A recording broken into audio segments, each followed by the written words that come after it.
मैं तुमसे कुछ कहना चाहता हूँ, इफ यू डोंट माइंड। तुम मुझे प्रपोज करने वाले हो? सॉरी। तुम्हें क्या लगा तुम अगर बताओगे नहीं तो मुझे पता नहीं चलेगा कि तुम मुझसे प्यार करती हो? I am not that dumb और इनसेंसिटिव, मुझे पता है। मगर तुम्हें एक बात जान लेनी चाहिए, मेरी जिंदगी में और भी जरूरी चीजें हैं। मेरा लक्ष्य अलग है। मेरी जिंदगी में इन चीजों के बारे में सोचने की कोई जगह नहीं। मैं नहीं जानता कि ये सब कहां जाकर खत्म होगा, और इन सब के बीच में मैं तुम्हारी जिंदगी को जोखिम में डालूं, ये फेयर नहीं है। मैं चाहता हूं कि तुम अपनी जिंदगी की खुशी कहीं और ढूंढो। अब मैं कुछ बोलूं? हाँ? तुम दोनों भाइयों के बीच के रिश्ते को, उन इमोशंस को, तुम्हारे लक्ष्य को मैं अच्छी तरह समझ सकती हूँ। इनफैक्ट मैंने अपनी फीलिंग्स तुम्हारे साथ शेयर नहीं की। प्रॉबेबली अगर मैं तुम्हारी जगह होती तो शायद यही करती। तुमने मुझसे कहा ना, खुशी कहीं और ढूंढो। ऑफ कोर्स यही मेरी खुशी है, तुम्हारे साथ। जैसे मैं तुम्हारी फीलिंग्स की रिस्पेक्ट करती हूँ, उसी तरह तुम्हें मेरी फीलिंग्स की करनी चाहिए। बाय द वे, अभी तक तुमने बहुत कुछ कहा, मगर एक बार भी ये नहीं कहा कि तुम मुझसे प्यार नहीं करते। पागल हो।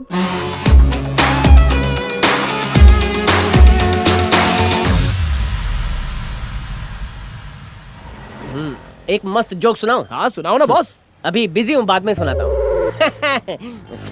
यहीं पर रोक दो। यहाँ क्यों? क्योंकि उस जिम की एक ब्रांच यहीं पर है। Okay, be careful. Okay. Nandini, हाँ? अपना फोन देना। मैं तुम्हारा जीपीएस एक्टिवेट कर रहा हूँ। हाँ। इसे ऑफ मत करना। हाँ। देखा बॉस, क्यों जले पे पेट्रोल छिड़कता है? Don't worry. ठीक है। समझ में नहीं आता वो कितने अच्छे दोस्त हैं। थिंक पॉजिटिव यार, हर एक दोस्त जरूरी होता है। बिल दे देना वरना बर्तन धोने पड़ेंगे। बॉस ये वाली कैसी है? दिखने में अच्छी है, इसका नंबर निकाल। हाय डूड, वर्कआउट हो गया क्या? या डूड।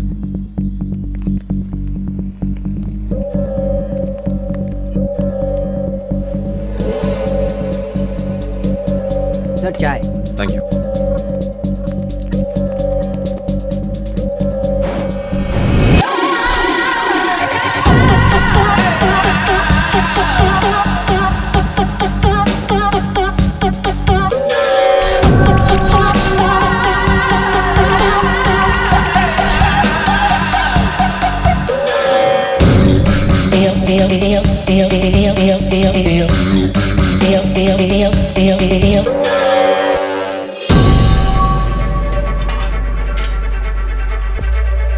हाँ बोलिए। अब हाय, वो मेंबरशिप के बारे में कुछ पूछना था।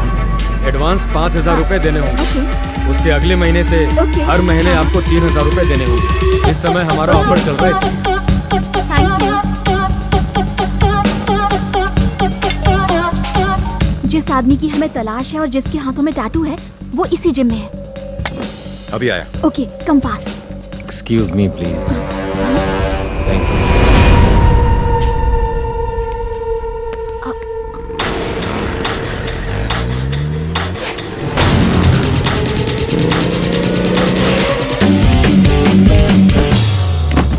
मैडम ये क्या कर दिया? सॉरी। वापिस रख दीजिए इसे।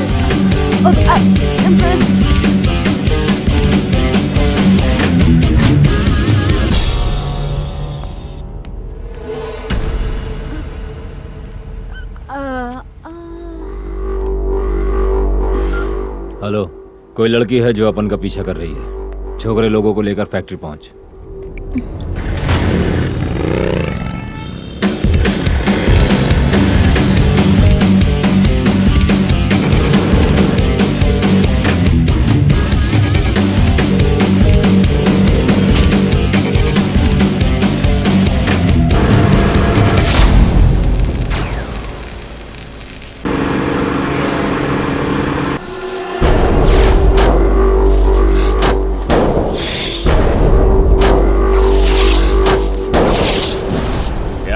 लड़की तुमको भाव दे रही और तुम हम लोग को यहाँ पे बुला के कबाब में हड्डी बना रहे हो।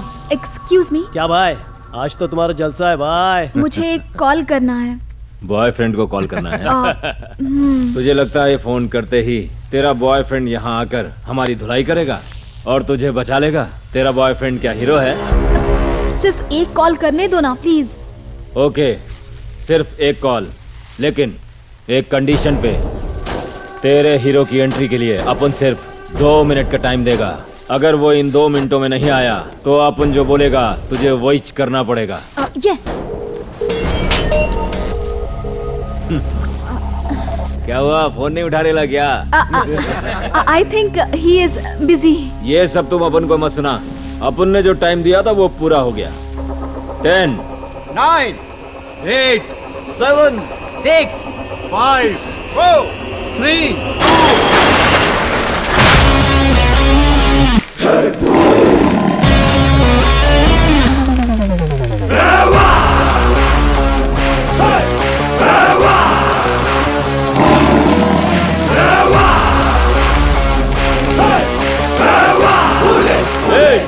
कौन है बे तू?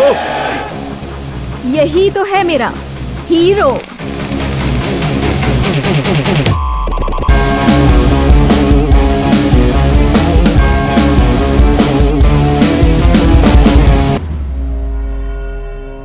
दो मिनट बात कर सकता हूं तुमसे? जब गीदड़ की मौत आती है तो वो शेर के इलाके में आ ही जाता है। शटर बंद करो रे, टपकाते हैं इसको। ऐसा मत करना वरना तुम्हें लेने के देने पड़ जाएंगे। क्यों बे, तू मारेगा? नॉर्मली मैं किसी को मारता नहीं, और अगर मारता हूं तो वो नॉर्मल रहता नहीं।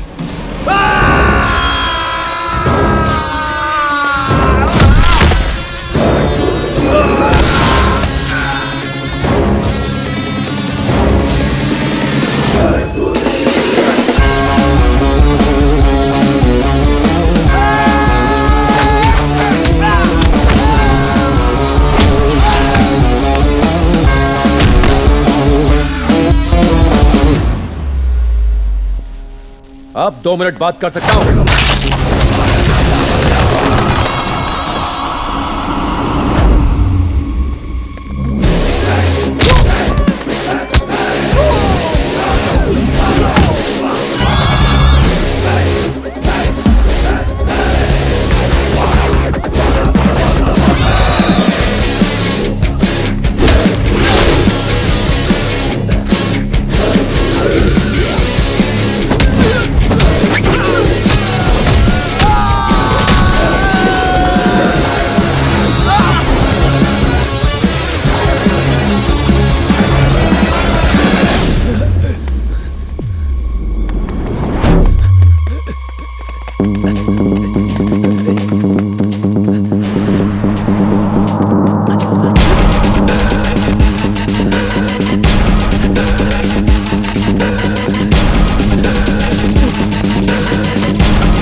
तू उन लोगों को नहीं जानता है, बहुत खतरनाक लोग हैं वो। अब उनकी बात सुन, चला जा यहाँ से। कौन? अगर उन लोगों को पता चला तो अब उनके साथ साथ तेरे को भी खत्म कर देंगे। अब उनकी बात मान, चला जा यहाँ से, चला जा। कौन? अरे यार, ये अपन की बात समझता काहे को नहीं? कौन? वो अपन के परिवार को मार देंगे, तू समझना भाई। कौन? तू अपन की बात समझता काहे को नहीं है? वो अपन के परिवार को मार देंगे। वो इंसान नहीं है, जानवर है, जानवर।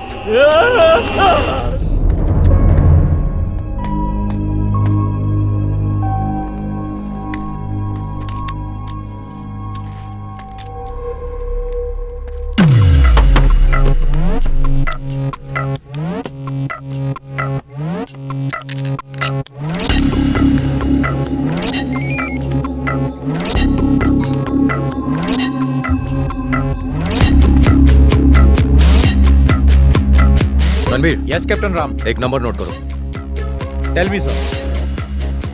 मुझे कंप्लीट कॉल डिटेल्स चाहिए। यस सर, मैं आपको बताता हूँ। डिटेल मिलते ही मुझे मेल करना। Okay sir.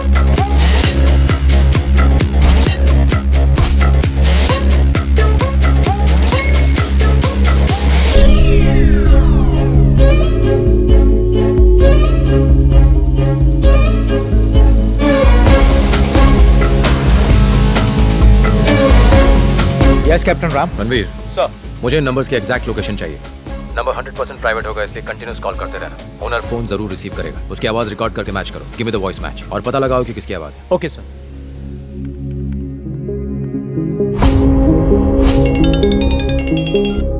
यस रणवीर। मैंने पता लगा लिया है सर। अभी वो latitude 13.0441 degree north sir. Okay, और voice match? And the voice match is also found sir. कौन है?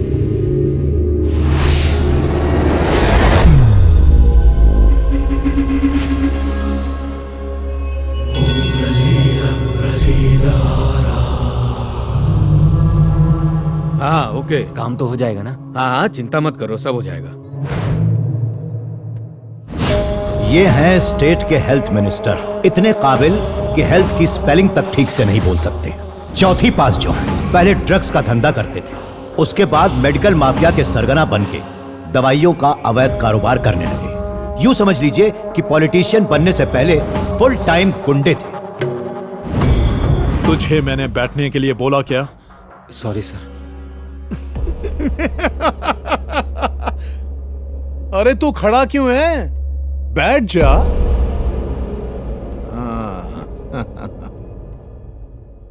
शनि का प्रकोप पिछले 9 सालों से। कपड़ा काला है लेकिन दिल एकदम सफेद। ओम नमः शिवाय। अरे बोल ना। सर बात यह है कि वो इसके कई सारे हॉस्पिटल्स हैं। बाप के मरने के बाद प्रॉपर्टी को लेकर दोनों भाइयों में झगड़ा है। यहाँ पर सेटलमेंट करने आया है। भाई इसमें उसका कोई हिस्सा नहीं है। मेरा हिस्सा कितना होगा? क्या? अबे सुना नहीं, मैंने हिस्सा कहा। 50 करोड़ मेरी तरफ से, ऊपर से और 10 करोड़ ले लीजिए।